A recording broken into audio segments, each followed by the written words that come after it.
बिस्मिल्लाहिर्रहमानिर्रहीम। अस्सलाम वालेकुम।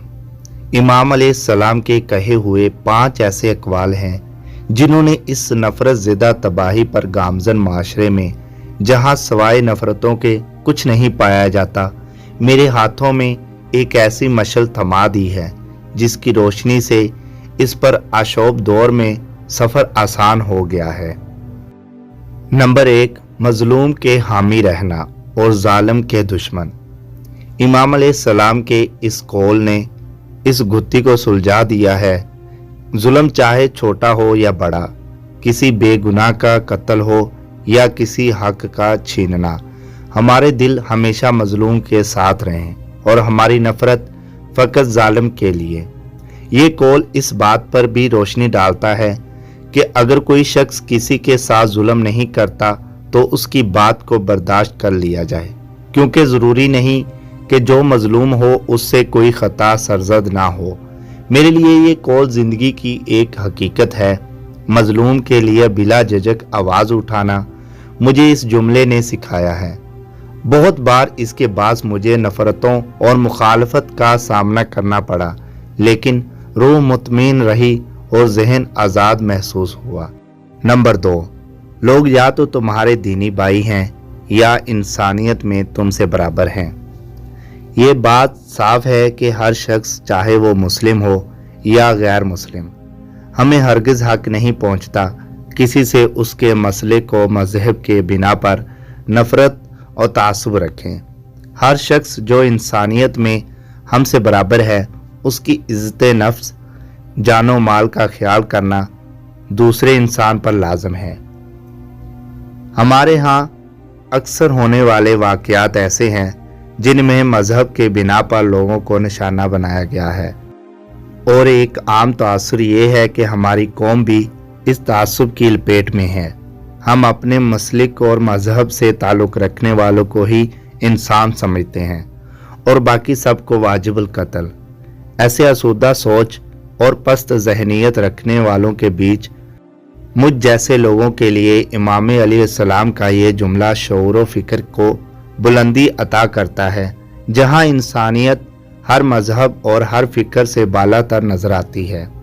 तस्लीम व रज़ा बेहतरीन मसाइब और इल्म शरीफ तरीन मिरास है, और इल्मी व अमली और साफ खलात हैं, और फ़िक्र साफ शफाफ आईना है।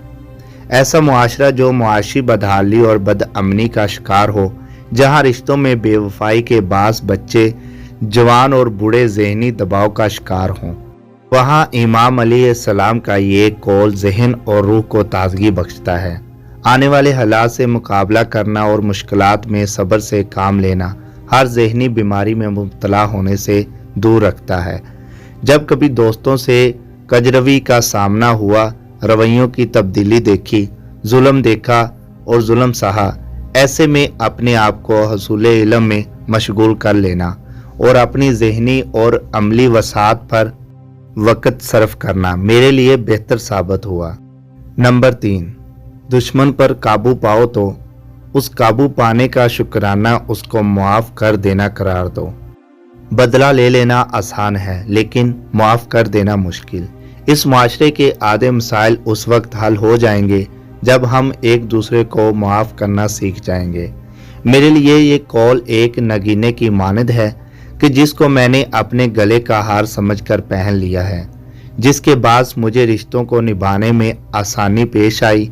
हम बहुत बार इंसानों पर रहम नहीं खाते और बदला लेने में पहल करते हैं, चाहे वो मजहबी इख्तलाफ के बास हो या घरेलू झगड़ों की वजह से। मुआफ़ कर देना एक ऐसी ताकत साबित हुआ जिसके बाद लोगों की जानिब से मिलने वाली मोहब्बत और इज़्ज़त में इजाफा हुआ। नंबर 4, ज़बान एक ऐसा दरिंदा है कि अगर उसे खुला छोड़ दिया जाए तो फाड़ खाए। इस दुनिया में आधे झगड़े ज़बान की कड़वाहट के बास हैं। इंसानी फितरत है कि जब इससे कुछ नहीं बन पड़ता तो दूसरे इंसान को जुमलों से जद कोब करता है। बहुत बार किसी का रवैया इतना तकलीफदा हो जाता है, हम कहे बगैर रह नहीं सकते। मेरे लिए इस कौल में ये सबक छुपा है कि अगर मोहब्बतों को कायम रखा है तो ज़बान का इस्तेमाल तब किया जाए जब ज़रूरी हो। यहाँ ये बात भी जानना ज़रूरी है कि जालिम के ख़िलाफ़ ये ज़बान एक दरिंदे की मानंद ही इस्तेमाल की जाए, क्योंकि अल्फाज के घाव कभी नहीं भरते और जुल्म के ख़िलाफ़ आवाज़ उठाना शुजाअत की इलामत है। नंबर 5, दुनिया वाले ऐसे सवारों की मानंद हैं जो सो रहे हैं और सफ़र जारी है। इस कौल से मुझे एक मकसद हयात मिला, यानी जब तक मैं खुद में मगन था सो रहा था, और जब मैंने खुद को दूसरों के दुख दर्द से आशना किया तो मैंने अपने ज़मीर को बेदार पाया। इस दुनिया में दूसरों के दुख दर्द समझना मुश्किल और अपनी ज़िंदगी में मगन रहना आसान है। इमाम अलैहिस्सलाम ने ऐसी ज़िंदगी को ख्वाब गफलत की नींद से तशबीह दी है। जो शख्स दूसरों के काम ना आया उसने सारी उम्र ख्वाब में गुजार दी, और जिसने हक के लिए आवाज़ उठाई वही बेदार रहा। अल्लाह पाक हमें कहने सुनने से ज़्यादा अमल की तौफीक दे। समी वॉइस को सब्सक्राइब करना मत भूलें, लाइक करें, शेयर करें और कमेंट सेक्शन में अपने राय का इज़हार ज़रूर करें।